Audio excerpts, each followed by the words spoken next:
The roots were wrong. Terk Vashan stood in the observation gallery beneath the canopy's southern anchor and stared at the readout on his monitoring console, and the readout stared back with numbers that made no sense. The deep root network beneath Sector 14, a lattice of engineered mycorrhizal pathways threaded through 3 kilometers of living bedrock, had shifted its conductance pattern overnight. Not degraded, not failed, shifted. The entire network had rerouted its nutrient channels away from the coastal shelf and toward the interior, as though the forest above had collectively decided to pull its roots out of the ocean-facing substrate and plant them somewhere else. Forests did not do that, not even engineered ones. Not even the deep canopy systems that Terk had spent 26 years studying, the vast interconnected biomes that stretched across the southern coastal rampart like a living wall of chlorophyll and carbon lattice bark. The canopy was the largest continuous bioengineered structure on Earth's southern hemisphere, 400 kilometers of managed forest integrated into the planetary defense grid, its root systems threaded through the same bedrock that housed the tidewall's subsurface sensor arrays and power conduits. The trees were not decorative. They were infrastructure. Their root networks served as organic data channels, chemical processors, atmospheric regulators, and in theory, though it had never been tested in Terk's lifetime, a distributed biosynthetic defense layer capable of generating targeted toxin barriers across a front of hundreds of kilometers. The theory lived in engineering manuals that Terk had read during his doctoral work at the Meridian Institute. The practice lived in the soil beneath his feet, where something was happening that the manuals had not described. He pulled up the overnight sensor logs and scrolled backward. The shift had begun at 0317 local time. Gradual at first, a 2% redistribution of mycorrhizal flow in the outermost root layers, then accelerating. By 0400, the redistribution had reached 18%. By 0512, when Terk's automated alert had dragged him out of bed and down 4 levels to the observation gallery, it was at 31% and climbing. Something had triggered the deep root defense protocol, something the roots had detected before any of the electronic sensors had noticed. Terk reached for his comm unit. Vashan to Tidewall South Operations. I need a full-spectrum scan of the coastal shelf, sectors 12 through 16, priority. The reply came from a voice he did not recognize, younger, clipped, professional. Dr. Vashan, this is Lieutenant Orel, Night Watch. Full spectrum is already running. We flagged an anomaly at 0314. Multiple contacts, outer system, inbound along the Sethari approach corridor. 0314. 3 minutes before the roots began to move. Terk's hand went still on the console. He had studied the canopy's deep root systems for more than 2 decades. He had mapped their conductance pathways, cataloged their chemical signaling vocabulary, decoded the slow, patient language by which engineered mycorrhizal networks communicated stress responses across hundreds of kilometers. He had published 11 papers on the subject. He had stood in front of auditoriums full of graduate students and explained, with the careful precision of a man who loved his subject too much to simplify it, that the canopy's root network was the oldest continuous bioengineered system on the planet, planted in its first generation 108,000 years ago, during the second consolidation, when humanity had decided that the defense of Earth would not rely on metal and energy alone, but would be woven into the living fabric of the planet itself. He had always known, in the abstract way that all infrastructure specialists know, that the system he studied was designed for war. But in 26 years of field work, the roots had never moved like this. They had never activated a protocol that the engineering manuals described as deep threat response. The protocol existed in the documentation the way emergency escape procedures existed on orbital platforms, present, maintained, tested in simulation, never used. Until now. Lieutenant, how many contacts? 47 confirmed. Fleet configuration. Drive signatures are being analyzed. No match in the standard threat library, but the pattern recognition system has flagged a partial match to pre-consolidation records. Pre-consolidation.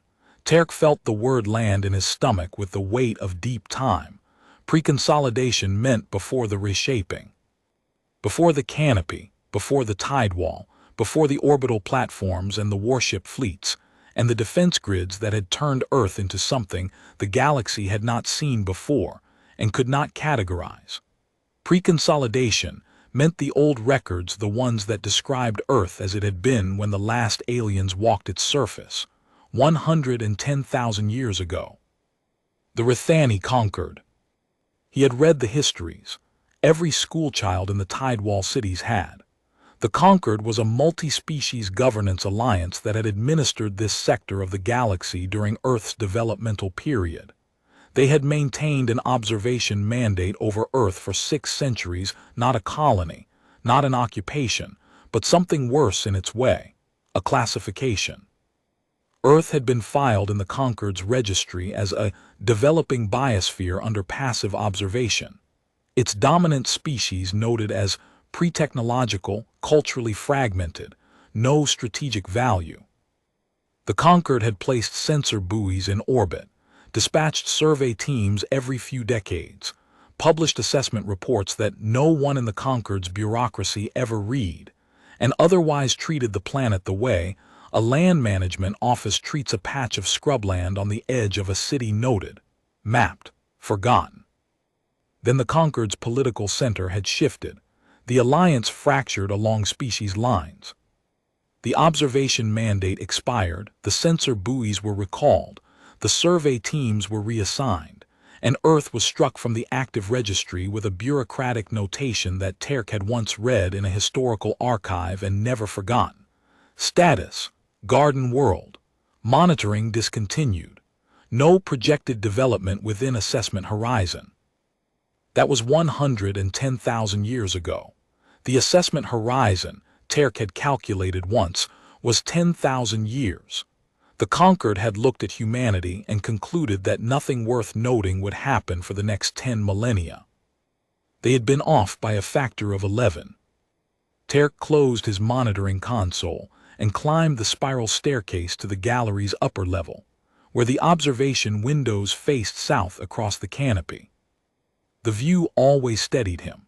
400 kilometers of engineered forest stretched to the horizon, the canopy's surface a rolling green ocean broken by the silver spines of atmospheric processing towers and the dark geometric shapes of defense nodes half buried in the foliage.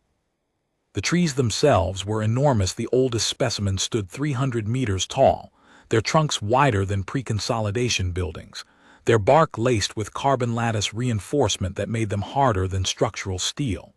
They were beautiful. They were also, Terk knew, the most sophisticated distributed weapons system ever designed by a terrestrial civilization. Each tree was a node in a network that spanned the continent. Each root system was a chemical factory capable of synthesizing compounds that the engineering manuals listed under classifications Terk had never wanted to see tested. The morning sun was climbing above the eastern horizon, painting the canopy in shades of gold and deep green. The light caught the moisture on the leaves and scattered it into a fine haze that hung above the treetops like a second atmosphere. Through the haze, high above, the silver thread of an orbital platform crossed the sky from west to east. His comm chimed again. This time the voice was not Lieutenant Orel. It was Commander Dissarin, the Tidewall South military governor, and her tone carried the particular flatness of a person who has already made several difficult decisions and is about to make more. Dr. Vashan, I need you in the concourse, 30 minutes. The concourse was the Tidewall's political nerve center, a broad, multi-level chamber built into the cliff face above the coastal shelf, where the military command, the civil administration, and the scientific directorate converged for decisions that affected the entire southern rampart. Terk had been there twice in his career, both times for routine briefings on canopy maintenance schedules. He had never been summoned.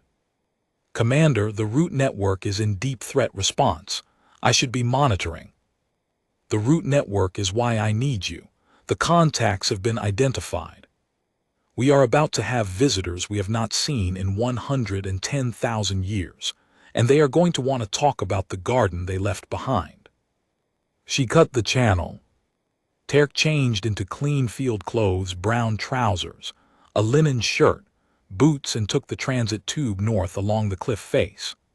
The tidewall south was a megastructure built into and around the coastal escarpment, its levels stacked vertically from the subterranean route monitoring galleries to the atmospheric sensor arrays at the summit, 2 kilometers above sea level. The transit tube ran through the structure's spine, and through its transparent walls Terk could see the cross-section of the tidewall as he ascended residential levels, agricultural galleries, laboratory complexes, power distribution nodes, and deeper in, the armored cores that housed the weapon systems. The tidewall was a city, a fortress, and a living organism all at once. Its foundations were threaded with the same deep-root networks Terk studied. Its walls breathed through the same atmospheric systems the canopy maintained. It was not built on the land. It was grown from it. The concourse was already full when he arrived.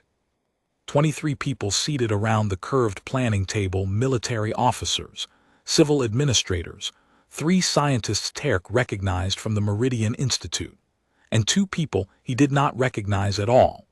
A tall woman in the dark gray uniform of the Planetary Diplomatic Corps, and a younger man in the same uniform, both seated at the table's southern arc with the posture of people who had been briefed ahead of everyone else.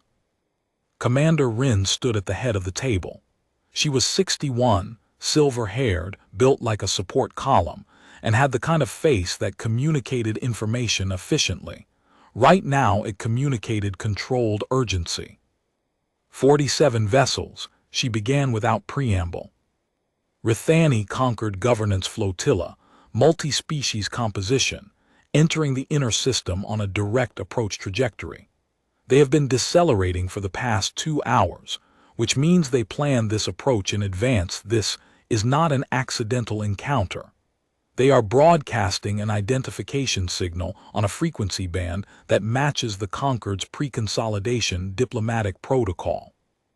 The signal declares them a treaty enforcement delegation, operating under the authority of the Concord's governance charter, Section 14, subsection 9. She let the designation settle. For those who do not have the historical context memorized, Section 14 governs the Concord's authority over worlds classified as garden worlds under passive observation.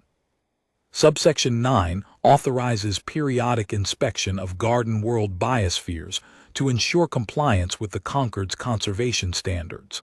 The inspections are supposed to occur every 5,000 years. Rin paused. The last inspection was 110,000 years ago. A murmur ran through the room. Terk felt something tighten in his chest, not fear, but something older and more complicated. The Rithani Concord had classified Earth as a garden, a passive, unmonitored, strategically insignificant garden, and now they were coming back to inspect it. The tall woman from the diplomatic corps spoke. Her name was Esara Den, and her voice had the calibrated steadiness of someone whose profession required her to say difficult things clearly. The Concord's legal position is that their garden world classification was never formally revoked. Under their own governance framework, Earth remains a registered garden world subject to conservation standards inspection.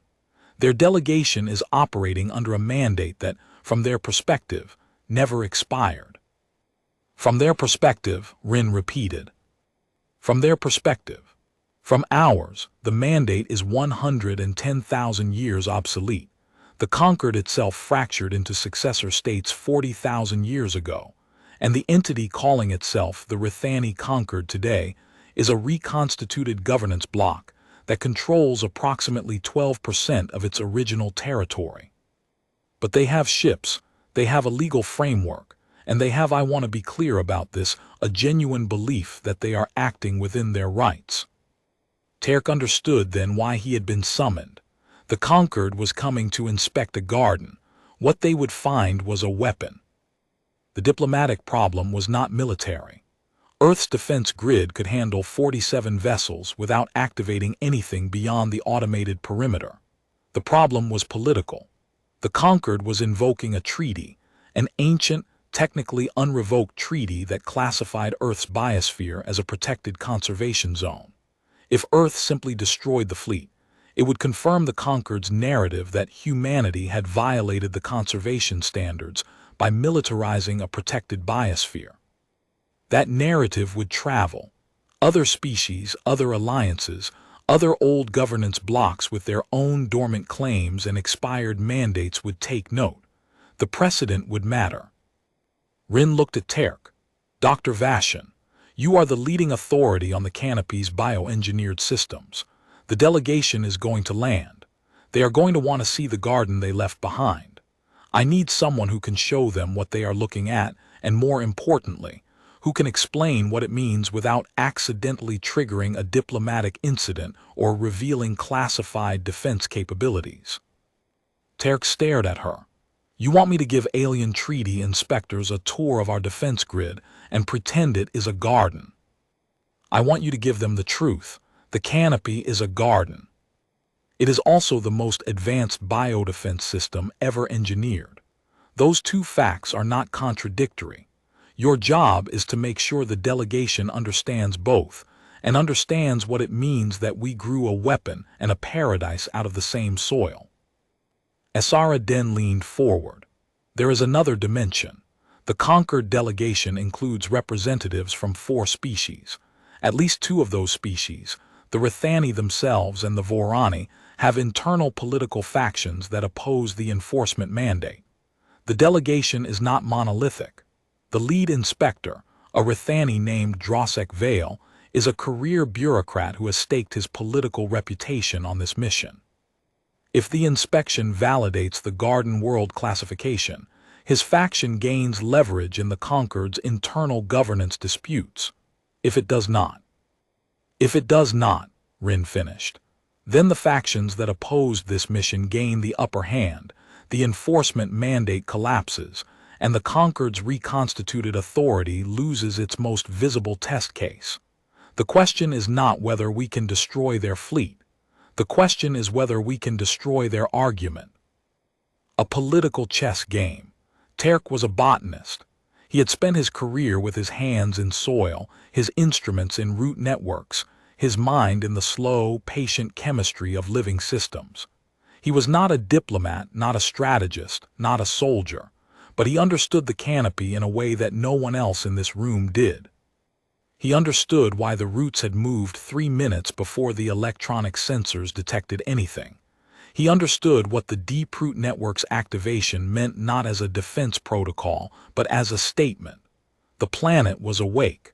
The garden knew someone was coming, and the garden had already decided what to do about it. I will need access to the deep root monitoring data from the last 12 hours, Terk said, and I will need to be present when they land. Rin nodded. You will be on the reception committee. Den will handle the diplomatic protocol. You handle the science. Between the 2 of you, I want this delegation to leave understanding 3 things. Earth is not a garden world. Earth has not been a garden world for 100,000 years. And the thing they classified as a garden grew teeth while they were gone. The 6 hours before landing were not idle. They were, in fact, the most concentrated period of learning Terk had experienced since his doctoral defense. Rin assigned him a military liaison, a Major Korin, young for his rank, with a particular brand of contained energy that suggested he had been briefed on things Terk had not. Korin walked Terk through the classified integration layers that connected the canopy's biological systems to the Tidewall's military infrastructure, opening data partitions that Terk had never had clearance to access. What he found in the first hour made him sit down. What he found in the second hour made him reconsider 26 years of assumptions about the system he had spent his career studying. The canopy's defense capabilities were not an addition to the forest.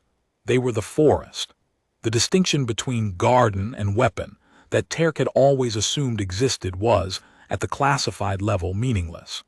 The engineering teams who designed the second consolidation plantings had not built a forest and then added weapons. They had designed a single integrated system in which every biological function served multiple purposes simultaneously.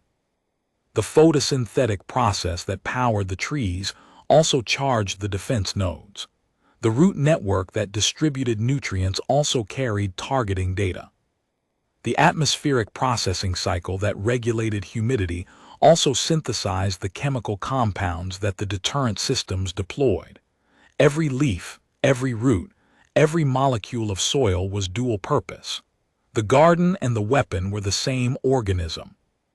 Corin watched Terk absorb this with the patient attention of someone who had seen civilians encounter classified reality before. The engineering doctrine is called integrated biosphere defense, he said. It was developed during the second consolidation by a team of ecologists and weapons engineers who realized that a defense system grown from living material would be harder to disable than one built from hardware. You cannot bomb a forest into submission if every root and branch is part of a redundant, self-healing distributed network. You cannot hack it because it does not run on code. You cannot jam it because its communication medium is chemistry, not electromagnetic signals. The only way to defeat it is to destroy every living cell in a 400-kilometer forest simultaneously. And if you have the capability to do that, you have bigger problems than the forest. Terk stared at the data. I have been studying this system for 26 years. I have published 11 papers on its mycorrhizal architecture, and I did not know any of this. You knew the biology. The biology is not classified. The integration is. You were studying the garden. The weapon was always there beside it, you just did not have the clearance to see the seam. There was no seam, that was the point. That was what Terk realized in the third hour, when Corin showed him the deep integration schematics and he saw, for the first time, the full architecture of the system he had devoted his life to understanding.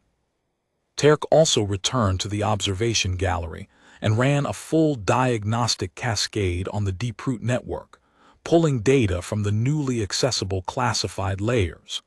What he found confirmed Corin's briefing and added a dimension that even the Major had not mentioned. The root network was not merely in deep threat response. It was communicating laterally, exchanging chemical signals with the northern canopy, the eastern ridge biome, and the equatorial kelp forests simultaneously. The entire planetary biodefense grid was coordinating. Every engineered biosphere on Earth had registered the incoming fleet at the same moment, and every one of them had shifted into the same posture. Roots pulling inward, chemical factories priming, atmospheric processors adjusting their output toward compounds that the engineering manuals classified as preparatory deterrent volatiles. The planet was not just awake, it was holding its breath. Terk also discovered something he had not known existed in his own system.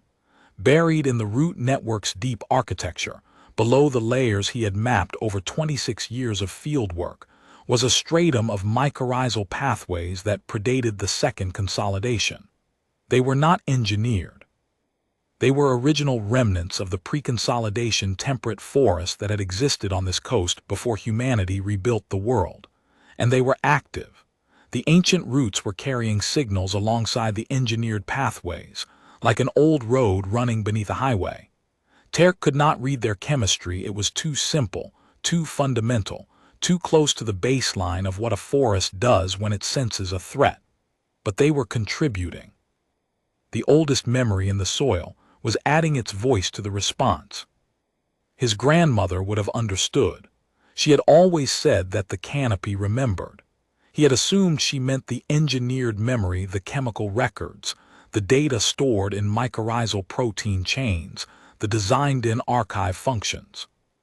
But the pre-consolidation routes were not designed. They were inherited. They were the forest's own memory from before anyone had told the trees what to remember. Terk spent the last 2 hours before the landing standing at the observation gallery windows, watching the canopy breathe. The deep-root diagnostic had left him with a sense of vertigo that had nothing to do with the gallery's altitude. He had spent 26 years mapping the surface architecture of a system whose true depth he had never seen. It was like discovering that the lake you had studied your entire career was actually an ocean, that the water you had measured and sampled and charted was a thin layer floating above an abyss of complexity you had never suspected. The classified integration schematics, the planetary coordination network, the pre-consolidation root stratum, each revelation had shifted his understanding of the canopy further from the thing he thought he knew and closer to something larger, older, and more deliberate than any single human lifetime could have designed. The canopy was not the work of one generation. It was the work of all of them, 4,000 generations of ecologists, engineers, soldiers, and teachers, his grandmother among them, each contributing their increment of knowledge, each adding their layer to a system that no single person could comprehend in its entirety. Terk had spent his career studying one layer. Corin had shown him another. The pre-consolidation roots were a third. How many more layers existed that no one alive had clearance or knowledge to see? The answer, he realized, was the same answer the roots gave to every question. It depends on how deep you are willing to dig. The delegation landed on schedule, descending through the atmosphere in a tight formation that Corin, standing beside Terk at the gallery windows, watched with professional attention. "They are flying a governance fleet standard approach pattern," the major said. "Non-aggressive, non-evasive.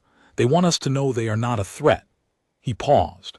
"They are also broadcasting their identification signal on every frequency band the Concord's diplomatic protocols specify.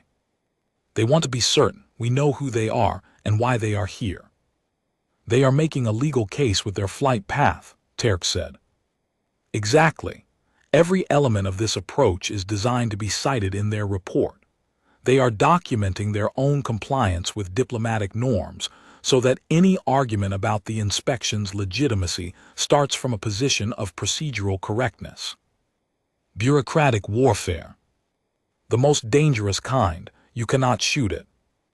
The vessels settled onto the broad stone apron at the base of the tidewall south seaward face, where the engineered cliff met the coastal plain, and the canopy's outermost trees stood like sentinels against the afternoon sky. Terk watched from the observation platform as the lead vessel descended, a sleek, angular craft painted in the deep blue and silver of the Concord's governance fleet. It was followed by 4 smaller escort ships and a transport that settled onto the apron with the careful precision of a vehicle whose pilot was acutely aware of the defense platforms tracking his approach from 17 different angles. The Rithani were taller than Terk had expected. The historical records described them as gracile bipedal endotherms with elongated cranial ridges and quad-jointed upper limbs, which was accurate but failed to communicate the way they moved, fluid, deliberate, each step placed with the conscious economy of a species accustomed to being watched. Their lead inspector, Drosek Vale, descended the ramp first. He was dressed in the formal blue and silver of the Concord's governance corps, a sash of office across his narrow chest, and his face long, angular, with pale silver skin stretched over prominent cheekbones and wide-set amber eyes, carried an expression that Terk recognized from years of academic conferences. The expression of a man who has already decided what he will find and is merely going through the formality of looking. Behind Vale came his delegation, 14 individuals, 4 species. The Rithani contingent 5, including Vale, moved with the same fluid precision. The Vorani were shorter, broader, with dense dark skin and deep-set eyes that tracked everything with an attention that felt less like observation and more like measurement. The 2 Kasathi delegates were insectoid, their segmented bodies enclosed in lightweight ceremonial armor, their compound eyes reflecting the afternoon sunlight in faceted patterns. And the three Asundari were the most alien of all, tall, thin, translucent-skinned, with visible circulatory patterns running beneath their dermal layer like rivers on a map. Terk had never seen any of these species in person. In 110,000 years, no representative of the old conquered had set foot on Earth. Until now. Esarhaddin stepped forward. The diplomatic protocol was ancient, resurrected from historical archives, a formal acknowledgement of the conquered's delegation, a statement of Earth's sovereign status, and an invitation to proceed under the terms of the original conservation standards framework. The words were carefully chosen. They acknowledged the conquered's historical authority without conceding its present validity. They recognized the delegation's mandate without accepting its jurisdiction. Every sentence was a move on a board that had been set up 110,000 years ago and was only now being played. Vale listened with the patient attentiveness of a career administrator.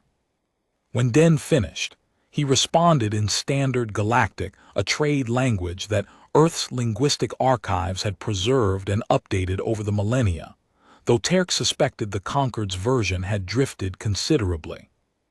We appreciate the acknowledgement. The Conquered's records indicate that this world was classified as a garden world under passive observation, Conservation Category 3, with biosphere integrity designated as the primary metric of compliance. We are here to conduct the overdue inspection and to assess whether the conservation standards have been maintained. He paused, and his amber eyes swept the landscape behind Den, the tidewall's cliff face rising 2 kilometers above them, the canopy stretching to the southern horizon, the distant glint of an orbital platform crossing the sky. We note that the biosphere appears to have undergone significant modification since our last assessment. It has, Den said. We will need to document the modifications and determine whether they fall within the scope of permitted development under the conservation standards. Terk stepped forward. I can help with that. Vale turned those amber eyes on him. The inspection was a political instrument, and Vale knew it. But the man was also, Terk could see, genuinely curious. He was a bureaucrat, but he was a bureaucrat who had traveled across the galaxy to see a world his species had left behind when humanity was still learning to smelt bronze. Dr. Terk Vashan, Terk said, Senior Ecologist, Canopy Research Division. I study the bioengineered root systems that underlie the southern coastal biome.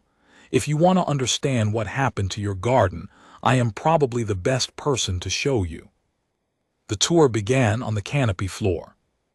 They walked beneath the great trees, the oldest cohort, planted 108,000 years ago, their trunks like columns in a cathedral whose ceiling was 300 meters of interlocking branches and engineered leaf cover. The light filtered down in shafts of green and gold, and the air was thick with the smell of living wood, decomposing bark, and the faint ozone tang of the atmospheric processing systems integrated into the upper canopy. Vale walked beside Terk. Behind them, the rest of the delegation spread in a loose formation, the Vorani representatives taking readings with handheld instruments, the Kesathi examining bark samples with their manipulator limbs, the Asundari standing very still, and Terk realized after a moment breathing deeply, their translucent skin flushing with color as they processed the atmospheric chemistry through their dermal exchange membranes. The original biosphere on this coast was temperate broadleaf forest, Terk said. When the canopy was established, the engineering teams used the existing root networks as scaffolding. They did not replace the forest. They grew into it. The mycorrhizal pathways you see in the substrate, he knelt and brushed aside a layer of decomposed leaf matter to reveal the white-threaded root network beneath. These are descended from the original fungal networks that connected these trees before the consolidation. They have been modified, enhanced, threaded with engineered species that serve as chemical processors, data conduits, and atmospheric regulators. But the original network is still here. The garden you left behind is still under all of this. Vale knelt beside him. His long, quad-jointed fingers hovered above the root network without touching it. The modification is extensive. 110,000 years of modification. Each generation of ecologists added to the system, refined it, expanded its capabilities. The canopy you see today is the product of roughly 4,000 generations of continuous cultivation. Cultivation or weaponization. The question was direct. Vale was not stupid, and the briefing materials his delegation had assembled during their approach had clearly included analysis of Earth's defense capabilities. He knew what the canopy was. The question was whether Terk would admit it. Terk looked at the root network beneath his fingers. The white threads pulsed faintly, a chemical signal moving through the mycorrhizal pathway, slow enough to see, fast enough to register as communication rather than passive flow. The roots were still in deep threat response. They had been since 0317, 3 minutes before the electronic sensors detected the fleet. Both, he said. The canopy is a cultivated biosphere and an integrated defense system. The two functions are not separable. The same root network that distributes nutrients to the trees also serves as a distributed sensor array. The same atmospheric processing systems that regulate humidity and oxygen levels also serve as a chemical synthesis platform.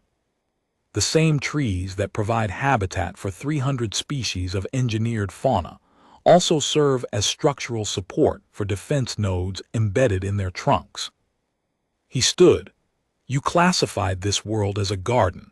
You were not wrong, but you left the garden alone for 110,000 years, and in that time, the gardeners learned to grow things your conservation standards did not anticipate. Vale's expression shifted, a minute contraction around the eyes, a tightening of the jaw. Not anger, recognition. The look of a man who is seeing the shape of the argument that will undo his mandate and cannot yet find the counter. They walked deeper into the canopy. Terk led them along the primary survey path that descended from the upper canopy shelf to the forest floor, where the light grew green and dim, and the air thickened with the scent of decomposition and new growth.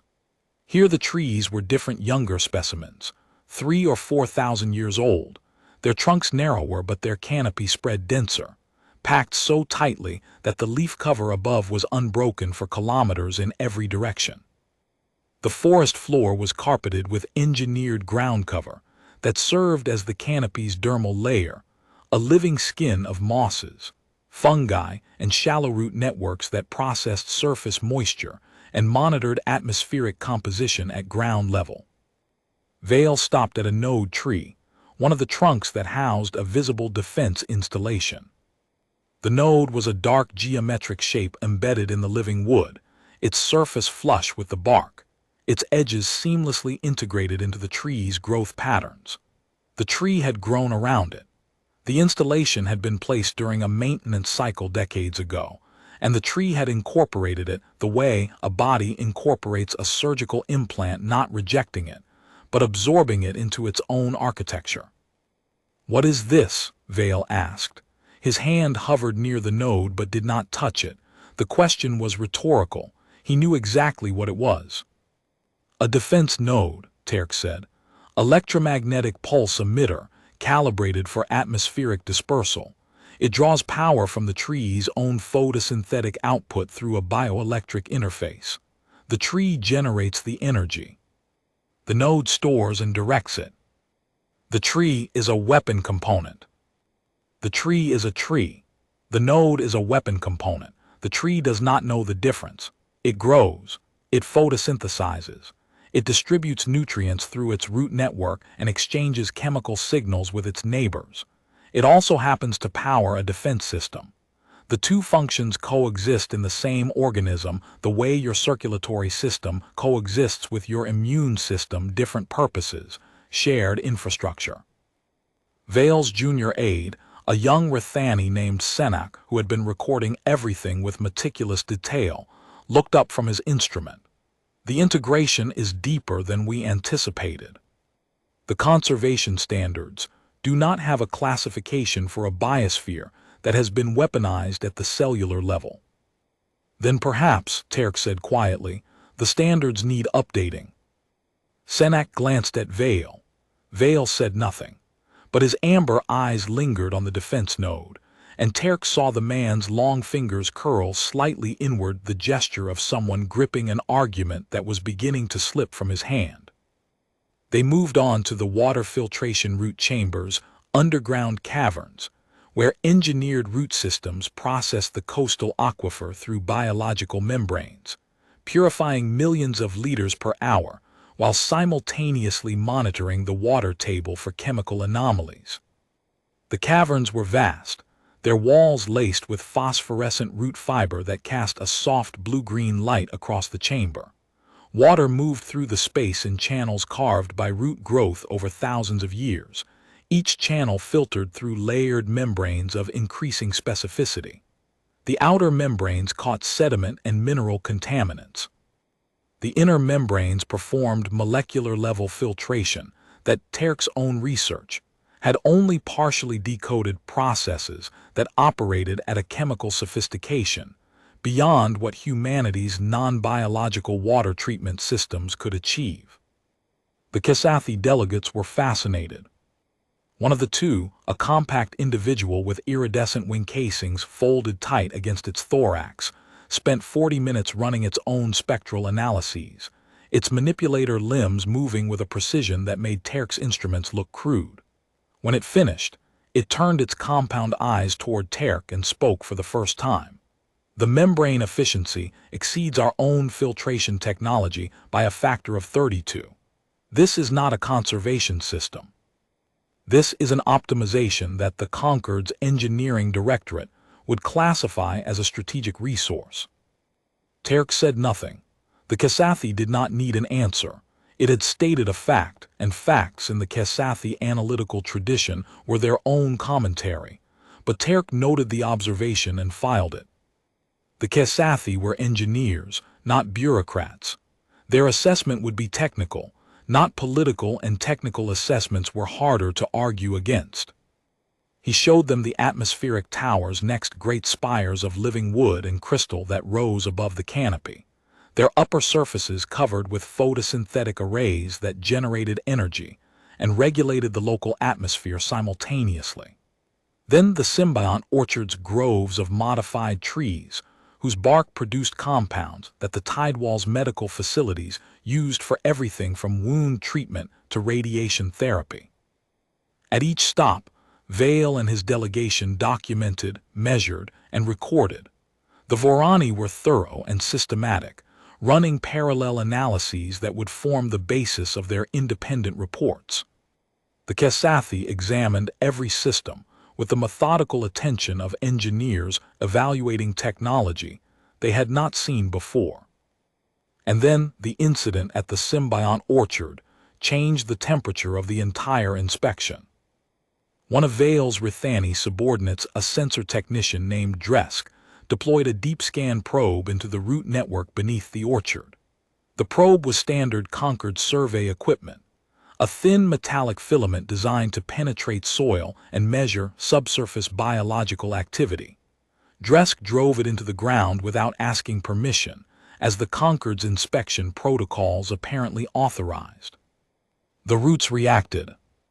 Terk felt it before he saw it, a chemical pulse that ran through the mycorrhizal network beneath his feet like a shiver through a sleeping body. The ground cover mosses around the probe insertion point changed color within seconds, shifting from green to a pale amber that Terk recognized from his engineering manuals as a chemical isolation response. The root network was identifying the probe as a foreign intrusion and sealing it off, not attacking, not destroying, but isolating, containing, the way a body walls off a splinter. Dresk's probe readout spiked and then went dead. The filament was intact, but the root network had stopped transmitting through the channels surrounding it. The forest had gone quiet in a radius of approximately 40 meters around the insertion point, and the silence was spreading. "Pull it out," Terk said, His voice was calm but carried an urgency that made Dresk look up sharply. "The probe is within standard parameters. Pull it out. Now. The root network has classified your probe as a penetration event. If you leave it in the ground for another 2 minutes, the chemical isolation will reach the defense node trigger threshold and the nearest node will activate its deterrent protocol. You do not want to be standing here when that happens." Dresk looked at Vale. Vale looked at Terk. For 3 seconds, the only sound was the faint chemical hiss of the isolation response spreading through the soil. "Remove the probe," Vale said. Dresk pulled it.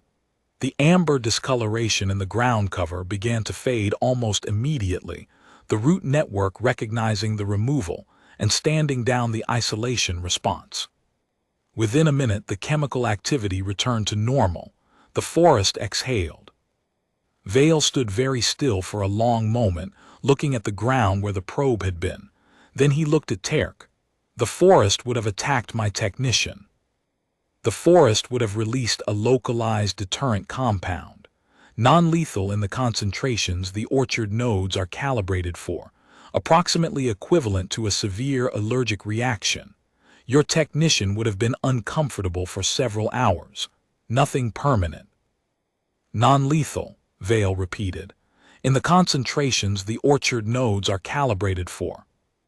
The deeper defense nodes in the primary canopy operate at different concentrations. I would not recommend probing those." The silence that followed was the kind of silence in which political calculations are revised. Vale had just watched the garden defend itself not with weapons or shields or warships, but with the patient, automatic chemical precision of an immune system recognizing a foreign body. The garden did not need humanity to protect it. It protected itself. The Asundari stood among the trees with their eyes half closed, their skins cycling through colors Terk could not name. The eldest of them, a tall, impossibly thin individual whose translucent skin revealed the blue-green architecture of their vascular system, turned to Terk and said, in standard galactic spoken with an accent that made the words sound like running water, "The forest is aware of us." "Yes," Terk said. "It has been since before you entered the system." The Asundari regarded him for a long moment. "We were a forest species once, before the conquered, before spaceflight. Our civilization grew from the canopy of a world not unlike this one. We understand what it means when the trees know you are there." That evening, Terk walked the perimeter of the delegation's field station alone. The coastal apron was lit by the soft glow of the tidewall's lower-level illumination, and beyond the apron the canopy was a dark wall against the stars, its upper reaches catching the faint light of the orbital platforms overhead. The roots beneath his feet were still in deep threat response, but the chemical intensity had stabilized. The network was watching, not escalating. It had assessed the visitors and determined that they were not an immediate threat. The protocol had shifted from alarm to surveillance. He stopped at the edge of the apron, where the engineered stone met the forest floor, and knelt. The boundary was not sharp. The canopy's root network extended beneath the landing apron itself, threaded through the substrate, woven into the rock. There was no line where the forest ended and the fortress began. They were the same thing. That was the point. That was the entire point of 110,000 years of patient, deliberate integration. His grandmother had understood. Esrin Vashan had taught primary school biology in the Tidewall's lower residential district for 38 years. She had taken her classes into the canopy every season, put their small hands on the bark of the oldest trees, told them to close their eyes and listen. "The forest does not grow because we tell it to," she had said. "It grows because it remembers what it is for. Our job is to remember with it." Terk had been 7 when she first brought him to the sentinel tree at the canopy's southern edge, the same tree where, 26 years later, he would find Teresh standing with her hand on its bark. Esrin had placed his palm flat against the rough carbon lattice surface and said, "This tree is older than any building you have ever seen. It was planted by people who knew that someday someone might come back. They planted it so the forest would remember. You are part of that memory now. He had not understood then, he understood now. The political dimensions of the inspection crystallized over the next 2 days, and Terk learned that the chess game had more pieces on the board than anyone in the concourse had described. The first full day of formal assessment began at dawn. Vale's team established their field station on the coastal apron, a prefabricated structure that their transport ship deployed with the efficient automation of a system designed for exactly this kind of colonial inspection. Though the irony of deploying colonial infrastructure to inspect a world that had outgrown the colony was apparently lost on its operators. The 14 delegation members split into assessment teams. The Rithani conducted administrative audits, cross-referencing the canopy's observable features against the conservation standards checklist item by item. The Vorani ran parallel scientific measurements with their own instruments. The Kasathi disassembled, analyzed, and reassembled everything they could reach. The Asandari walked among the trees and said very little. Terk spent the first morning guiding Vale's primary team through the upper canopy management systems, the atmospheric regulation layer, the photosynthetic energy network, the integrated weather modification arrays that the canopy used to manage rainfall patterns across the coastal watershed. Each system was simultaneously a conservation feature and a defense capability, and Terk found himself walking a conversational edge that required the precision of a surgeon, acknowledging the dual-purpose nature of each system, without volunteering the specific military parameters that Rin's briefing had classified. Vale noticed the careful language. He was a bureaucrat, not a fool. During the afternoon session at the atmospheric tower complex, Vale stopped the tour and turned to face Terk directly. They stood on the observation platform at the tower's midpoint, 200 meters above the canopy floor, with the silver spire rising above them and the green ocean of the forest stretching in every direction below. "Dr. Vashan," Vale said, "I appreciate your thoroughness. I also appreciate that you are showing me what you have been authorized to show me, which is not the same as showing me everything." Terk said nothing. The atmospheric towers regulate humidity and oxygen content. That is conservation. The atmospheric towers also have the capacity to alter atmospheric chemistry across a radius of, if my instruments are reading correctly, approximately 200 kilometers. That is not conservation. That is an area denial weapon. "It is both," Terk said. "Atmospheric regulation at this scale requires the capability to adjust atmospheric composition rapidly. The same capability that allows us to manage a drought response can, yes, be redirected toward other applications. The engineering is identical. The intent depends on the circumstance. And if the circumstance is the arrival of an alien fleet, then the circumstance is the arrival of an alien fleet, and the atmospheric system does what the circumstance requires. But the system was not built for that circumstance. It was built to manage rainfall. The defense application is a secondary function of a primary conservation system, not the other way around." Vale studied him for a long moment. The wind at this height was constant, carrying the greenwood scent of the canopy below and the faint salt tang of the distant ocean. "You believe that?" "I know it. I have been studying this system for 26 years. The atmospheric towers were designed by ecologists, Dr. Vale. Ecologists who were also citizens of a world that had spent 100,000 years preparing for the possibility that someone might come back. The design accommodates both realities because both realities are true. This world is a garden. This world is also a fortress. Those are not contradictions. They are the same fact." Vale turned back to the view. Below them, the canopy breathed its slow, patient breath, and the roots beneath it carried their silent conversation through the bedrock, and somewhere in the chemical architecture of the forest, the deep threat protocol continued its quiet vigil. "I have inspected 11 garden worlds in my career," Vale said quietly. 3 of them were dead when I arrived.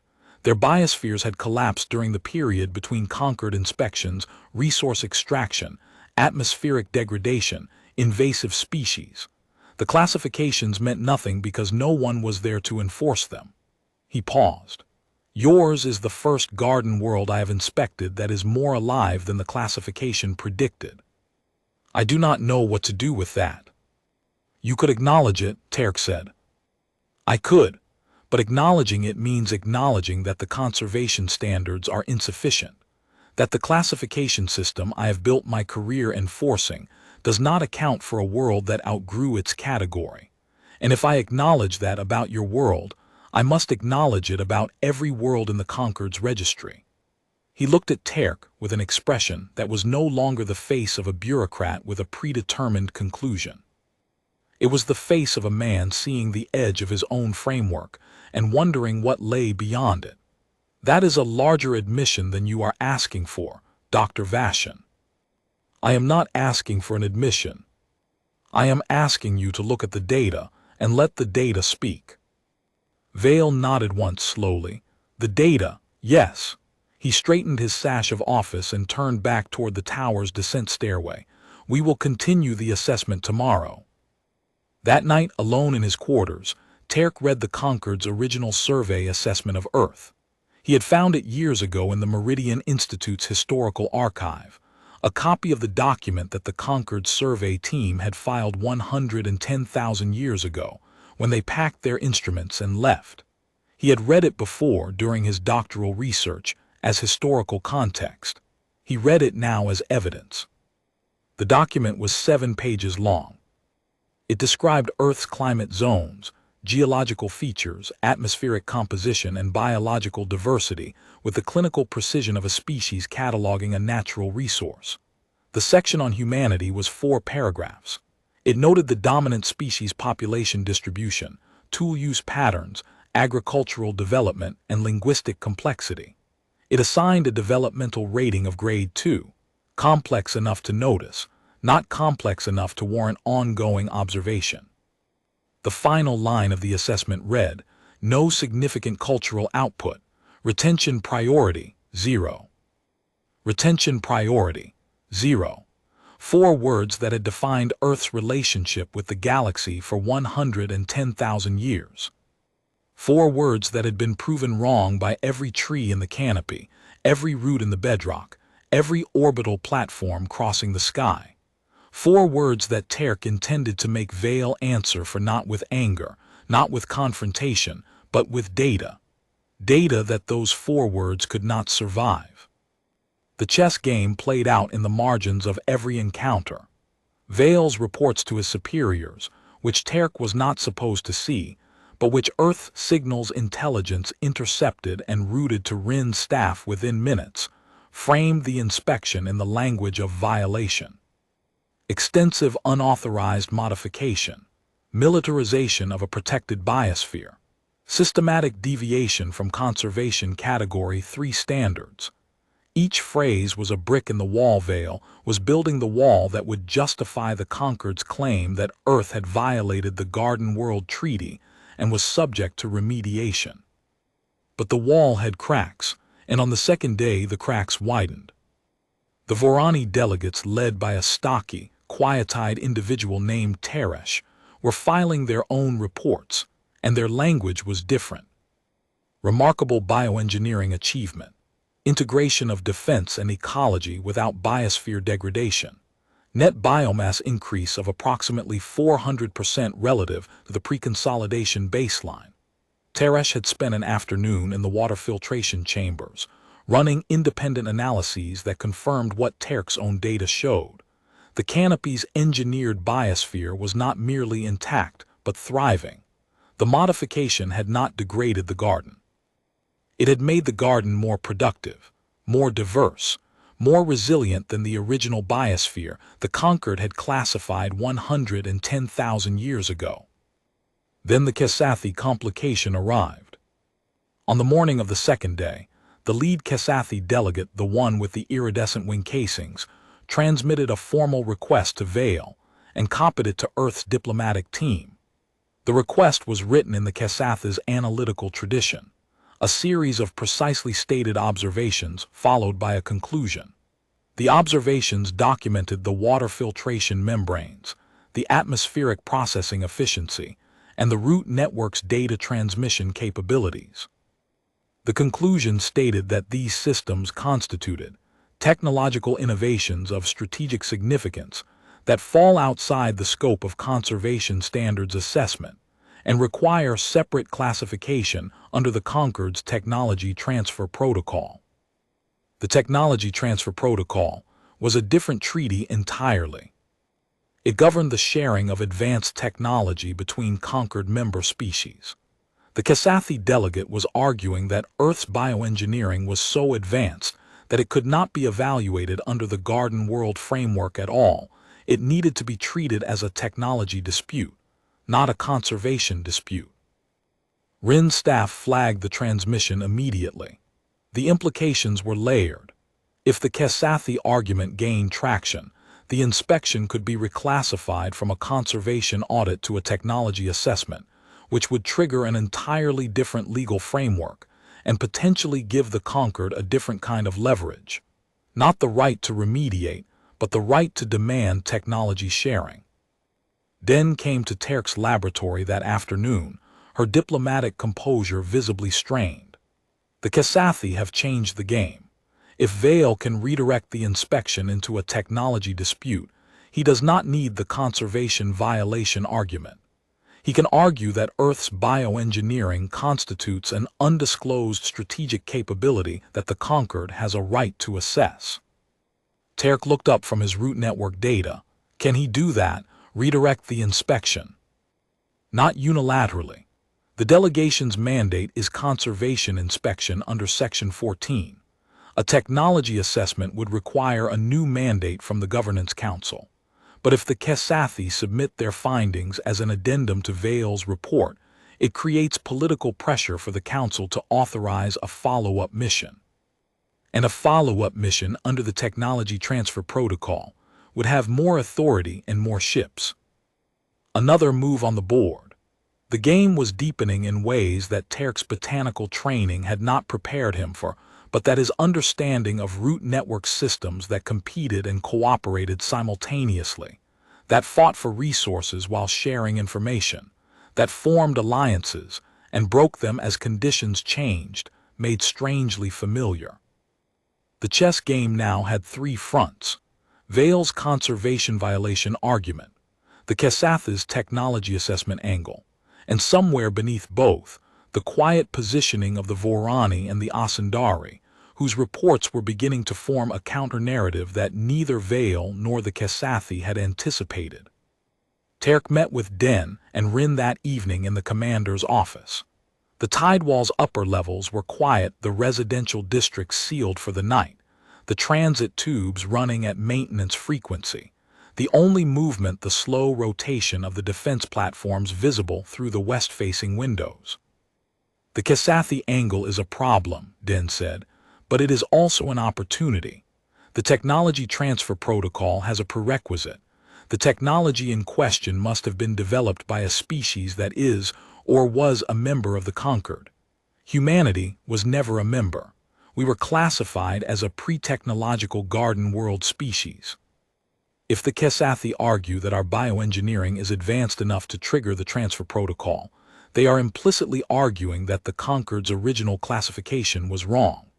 Pre-technological species do not develop strategic-grade technology. Either we were never pre-technological, and the classification was in error, or we became technological after the classification was filed, and the Concord failed to update it. Both arguments undermine the legal foundation of the entire inspection. Rin leaned back in her chair. So the Kesatha are building a trap for themselves. If we frame it correctly, the key is ensuring that the Governance Council sees the logical contradiction before Vale can paper over it. He is good at paperwork. We need to be better at logic. This was the lever. The conservation standards measured biosphere integrity. If the canopy could be shown to have improved the biosphere rather than degraded it, then the militarization argument collapsed. You could not claim a treaty violation on the grounds that the garden had been improved, but the Kesathi angle was new, and it required a different counter. Terk found it in the root network. He spent the evening of the second day in the observation gallery, pulling data from the deep root diagnostic he had run before the landing.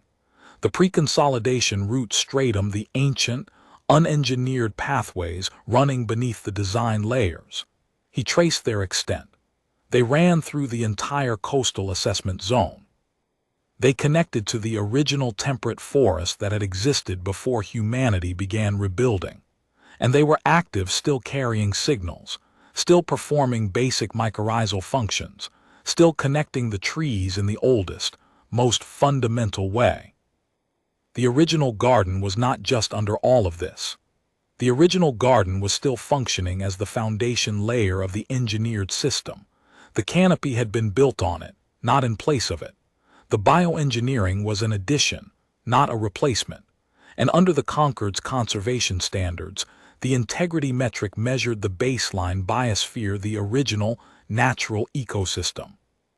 If the original ecosystem was still intact and functioning beneath the modifications, then the baseline had not been violated.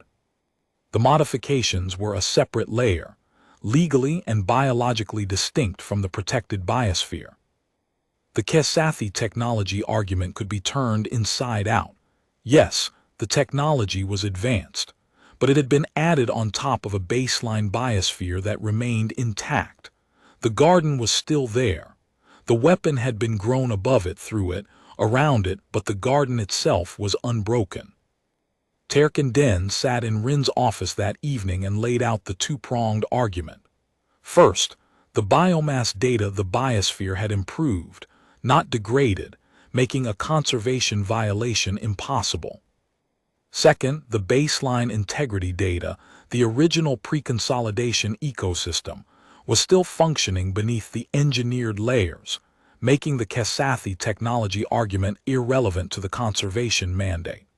The technology was built on top of a compliant garden, not in place of one. "We need the Vorani," Terk said. The room went quiet. "Teresh's reports already contradict Vale's framing," he continued. "The Vorani delegation is documenting improvement, not degradation. If we can get Teresh to present those findings publicly to the full delegation, on the record, then Vale's violation argument loses its scientific foundation. He can argue law, but he cannot argue the data. And in the Concord's governance framework, the data is supposed to be sovereign." Den nodded slowly. "The Vorani faction has been pushing for reform of the enforcement mandates for decades. This inspection is their test case too, just from the opposite side.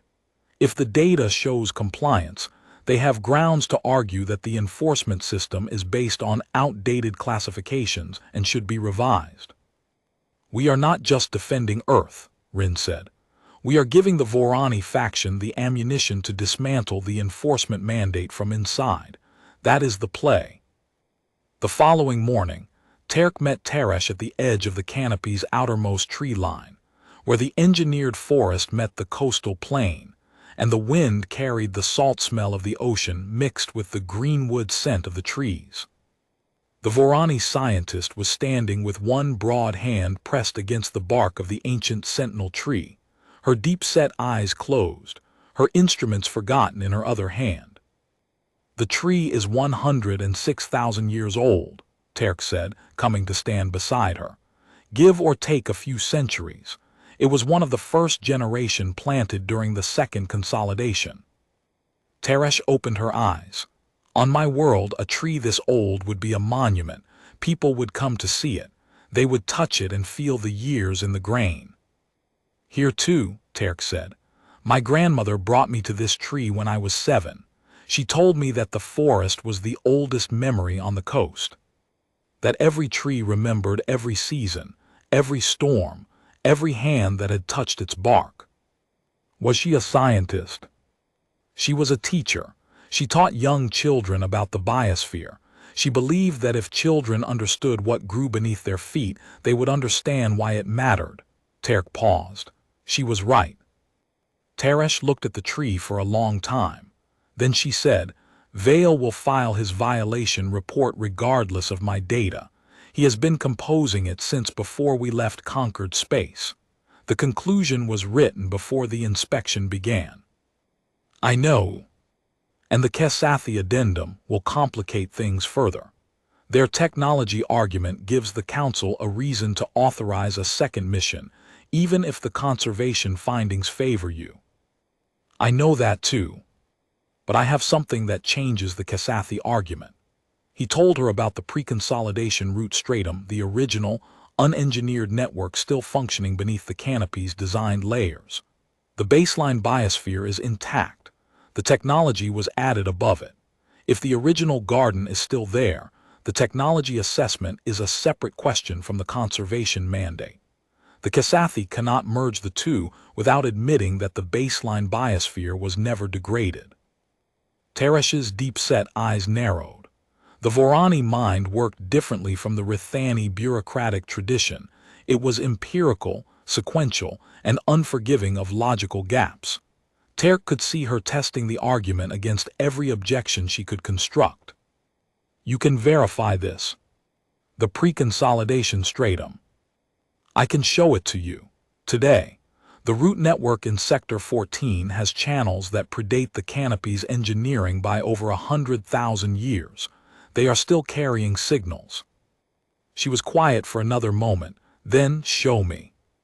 He took her underground, into the observation gallery, down to the deepest monitoring level where the bedrock was exposed, and the root network was visible in cross-section.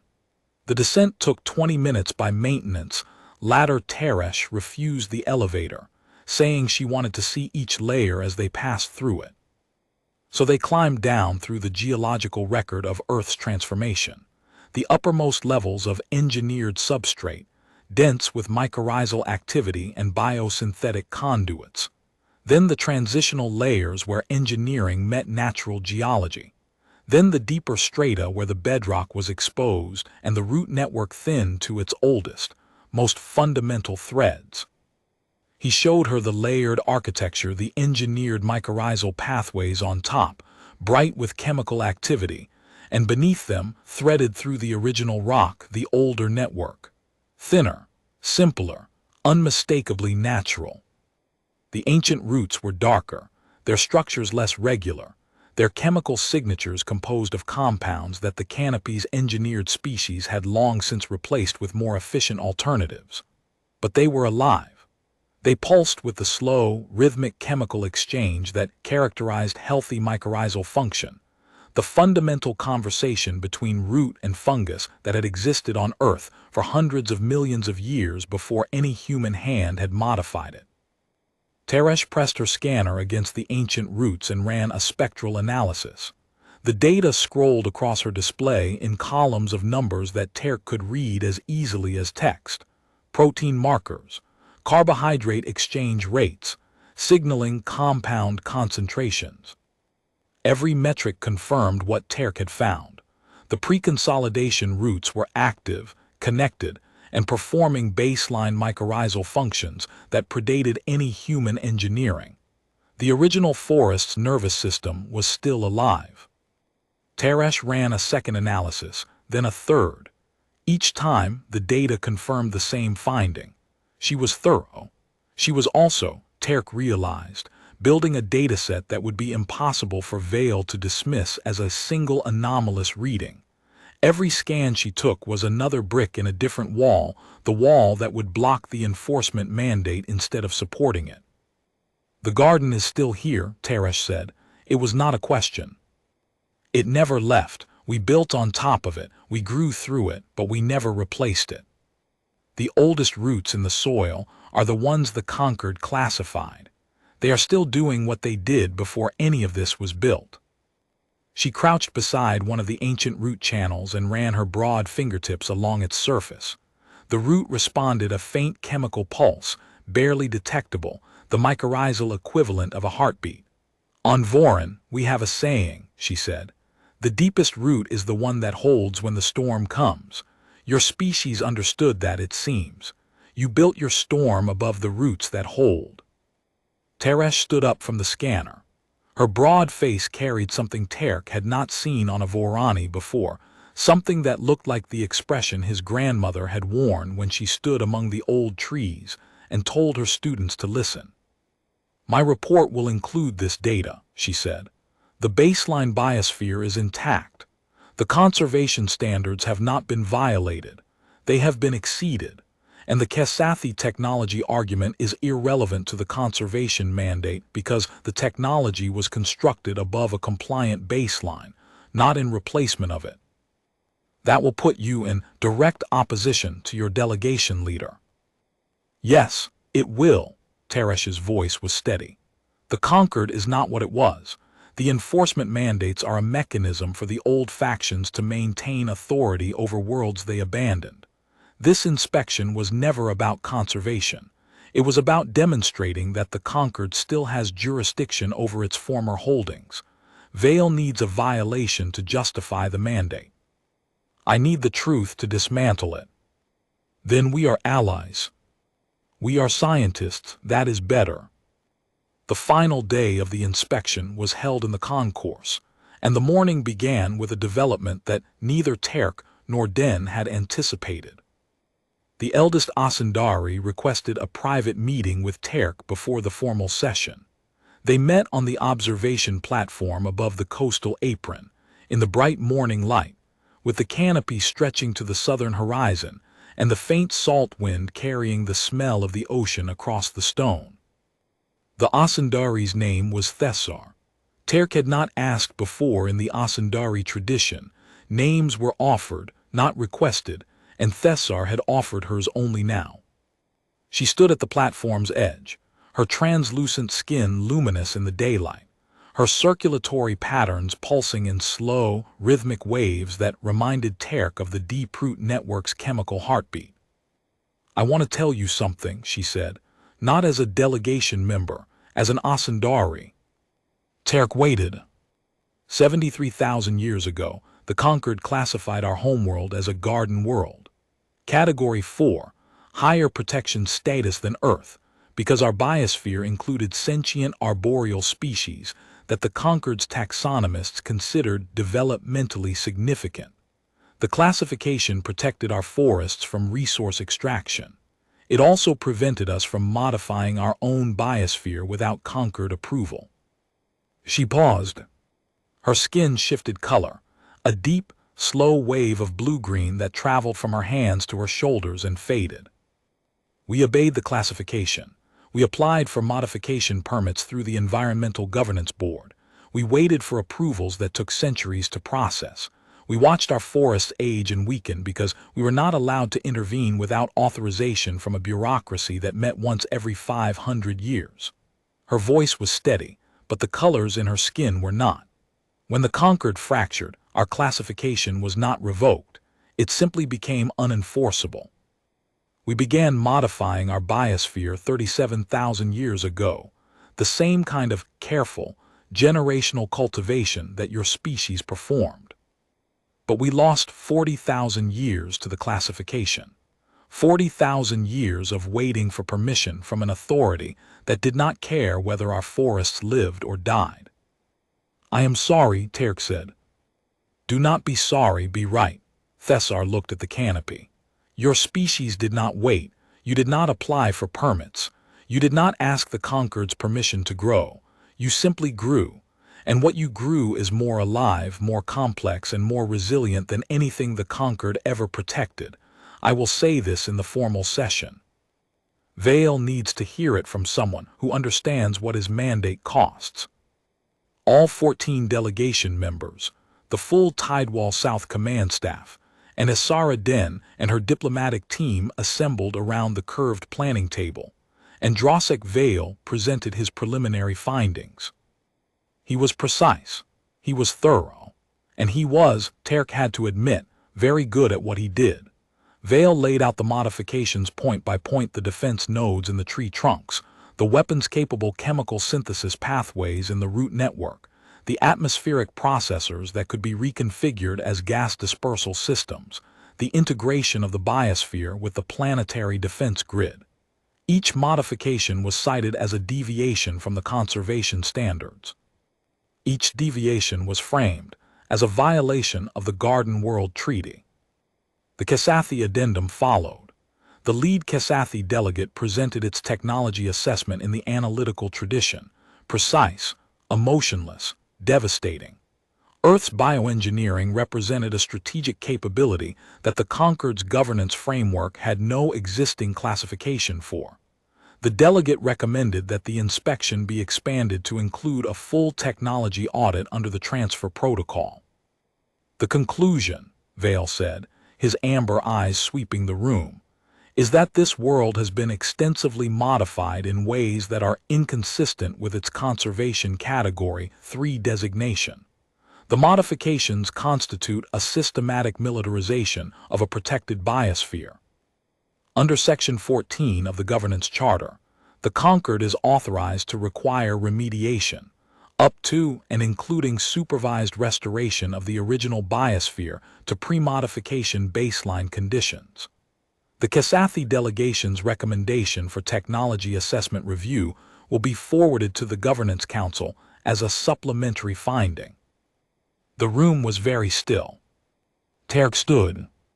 "Inspector Vale, may I present the complementary data?" Vale's expression tightened almost imperceptibly. He had expected the challenge, but not from the botanist. He glanced at Den, who nodded. "You may." Terk walked to the display console and brought up the comparative biosphere analysis. He had prepared two data sets side by side. The first was the improvement data. The second was new. The pre-consolidation coastal biosphere that the Concord classified 110,000 years ago had a net biomass of approximately 240 megatons across the assessment zone. Today, the same zone contains 960 megatons, a four-fold increase. Species diversity in the assessment zone was recorded at 12,400 species in the Concord's original survey. Today, the zone contains 78,000 species, including 42,000 engineered species that perform specific ecological functions. He advanced the display. Atmospheric oxygen content in the assessment zone has increased by 9%. Carbon sequestration rates have increased by a factor of 12. Soil nitrogen cycling efficiency has increased by 800%. Water table purity exceeds the Concord's conservation standards by a factor of 15. He let the numbers sit for a moment. Then he brought up the second data set. This is a spectral analysis of the root network in Sector 14, conducted jointly by Dr. Teresh of the Vorani delegation and myself over the past 24 hours. It shows the layered architecture of the canopy's subsurface systems. He pointed to the display. The upper layers are the engineered mycorrhizal network, the modifications Inspector Vale has documented. Below them, at a depth of approximately 40 meters, is a second network. This network is not engineered. It is the original pre-consolidation mycorrhizal system, the natural root network that connected the temperate broadleaf forest that existed on this coast before any modification began. It is still active, still connected, still performing baseline ecological functions. He looked at Vale. Your conservation standards measure the integrity of the baseline biosphere. The baseline biosphere is intact. It is still here, beneath everything we built. We did not destroy the garden to build a fortress. We built the fortress above the garden, and the garden is still growing. He turned to the Kesathi delegate. The technology assessment argument requires demonstrating that the modifications displaced the protected biosphere. They did not. The technology was layered above a compliant baseline. The two systems are distinct. The conservation mandate and the technology question are separate issues under the Concord's own governance framework. They cannot be merged without conceding that the baseline was never degraded. The Kesathi delegate's compound eyes reflected the data on the screen in faceted patterns. It was silent for 11 seconds, a duration that, in Kesathi analytical tradition, indicated that a presented argument had been found structurally sound. "I would like to hear the Vorani assessment," said Thessar, the eldest Asundari, the one who had told Terk that the forest was aware of them. Teresh stood. Her report was shorter than Vale's and heavier. She presented the improvement data from the perspective of a conquered scientist evaluating biosphere integrity under the conservation standards framework, then added the baseline integrity findings from the joint analysis with Terk. Her conclusion was 2 sentences. The designated biosphere is in full compliance with Conservation Category 3 standards, with net improvement across all measured metrics. The original pre-consolidation baseline ecosystem is intact and functioning beneath the modified layers. Vale looked at Teresh. Teresh looked back. The political fault line that ran through the Concord's reconstituted government was visible in that look. 2 factions, 2 interpretations, 2 futures for an alliance that was trying to rebuild itself from the fragments of an old empire. Thessar spoke next. The eldest Asundari rose from her position near the window, her translucent skin cycling through deep blues and greens, and addressed the room in a voice that carried the weight of a species that had lived the consequences of the Concord's classifications. 73,000 years ago, the Concord classified our homeworld as a garden world, she said. Category 4, protected status. The classification prevented us from modifying our own biosphere without Concord approval. We obeyed. We waited for permits that took centuries to process. We watched our forests weaken because we were not authorized to intervene. When the Concord fractured, we began the modifications we should have started 40,000 years earlier. We are still recovering the time we lost. She looked at Vale. Your mandate asks whether this species violated the conservation standards. I ask a different question. What would this world look like if they had obeyed? If they had waited for the Concord's permission to grow? If they had filed modification requests with a governance board that dissolved 87,000 years ago, and spent the intervening millennia watching their forests stagnate under a classification that was never reviewed? The question hung in the air like the chemical haze above the canopy. The Asundari delegation concurs with the Vorani assessment. The biosphere is compliant. The garden remembers what it is, and the species that grew it did what any responsible steward would do when left alone with a living world and the knowledge to improve it. They grew. Vale's hand stopped its rhythmic tapping on the table. He looked at his own Rithani contingent. The 4 subordinates behind him sat in various postures of professional discomfort, the body language of staff members watching their leader's position collapse in real time and deciding how far their own loyalty extended. Senak, the junior aide who had accompanied Terk through the canopy, was looking at his own data terminal with an expression that suggested he was already composing the transfer request he would file when they returned to conquered space. I will file my report, Vale said finally. His voice was steady, but the steadiness had the quality of a man holding something in place by force of will rather than conviction. And you will file yours.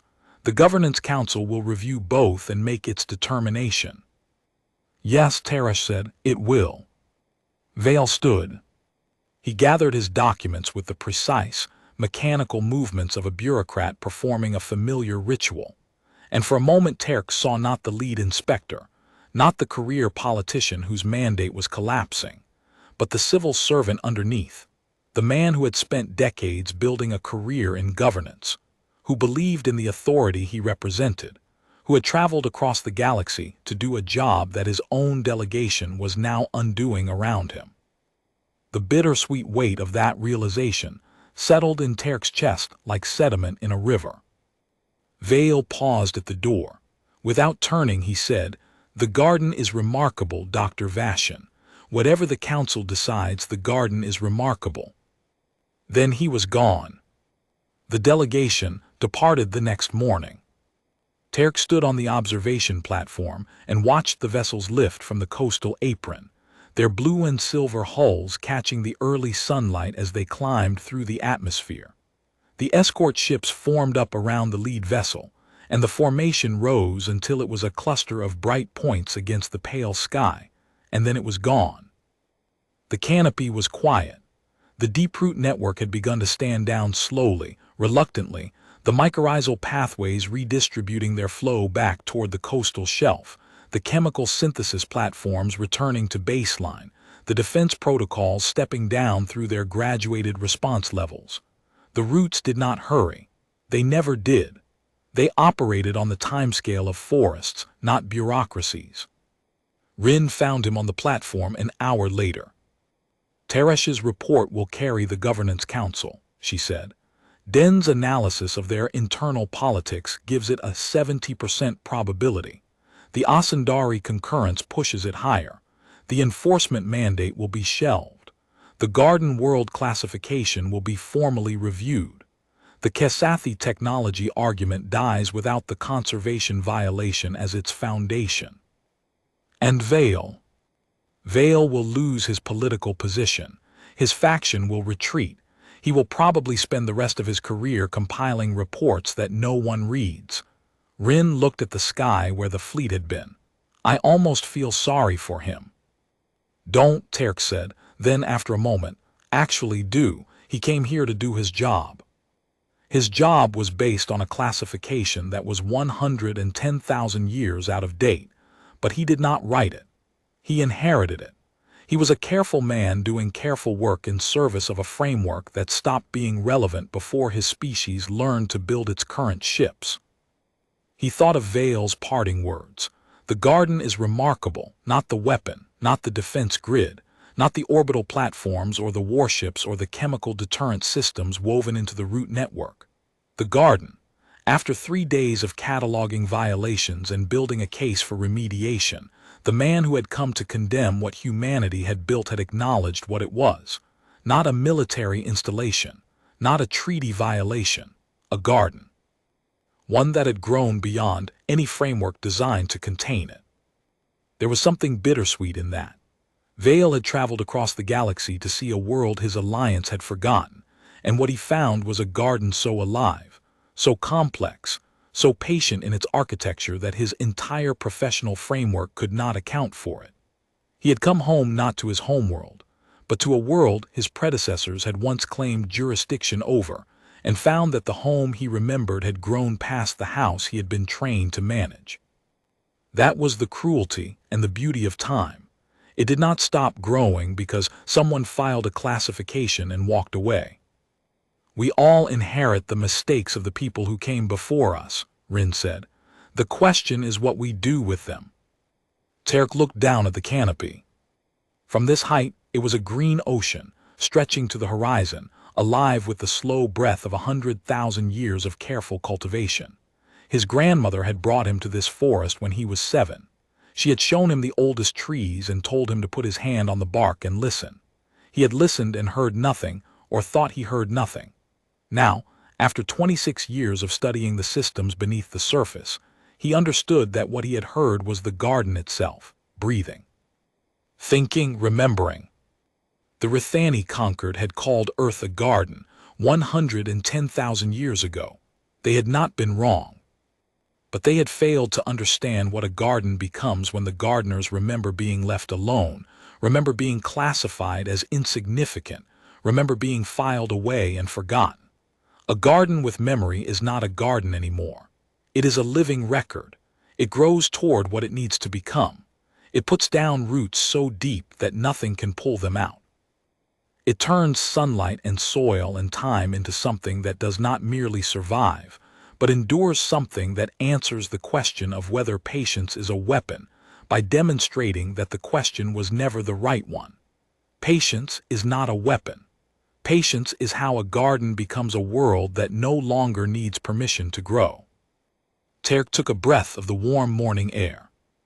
The canopy smelled the way it always smelled: green wood, wet earth, ozone, salt wind from the coast. The roots beneath his feet pulsed faintly with the last echoes of the Deep Threat Protocol, and then they were still. He went back to work. The deep-root network in Sector 14 still needed mapping. The overnight conductance shift had revealed pathways he had not known existed, ancient channels, pre-consolidation remnants woven into the engineered lattice like threads of original fabric in a tapestry that had been rewoven 1,000 times. They were old. They were patient. They were the garden's own memory, and they were worth understanding. Below the canopy, beneath the engineered soil and the carbon lattice foundations, and the roots that remembered everything, the garden held its ground and grew.